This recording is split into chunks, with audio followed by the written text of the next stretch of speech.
देशभरात 79व्या स्वातंत्र्य दिनाचा उत्साह सुरू आहे। संपूर्ण भारत आज तिरंगामय झाला असून अहिल्यानगर जिल्ह्यासह अकोले शहरातही आज सकाळपासून झेंडावंदन कार्यक्रम संपन्न झाले।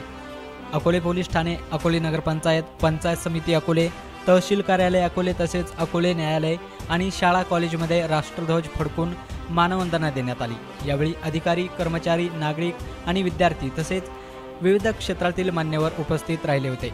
स्वातंत्र्य दिनानिमित्त शाळा आणि कॉलेजांमध्ये विविध सांस्कृतिक देशभक्तीपर कार्यक्रम राबवण्यात येत आहेत।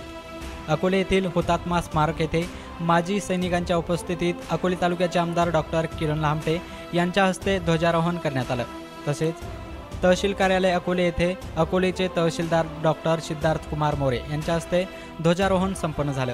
त्यांनी समस्त देशवासियांना आणि अकोलेकरांना स्वातंत्र्य दिनाच्या शुभेच्छा दिल्या आहेत। MH मराठीकडून सुद्धा सर्वांना स्वातंत्र्य दिनाच्या हार्दिक शुभेच्छा।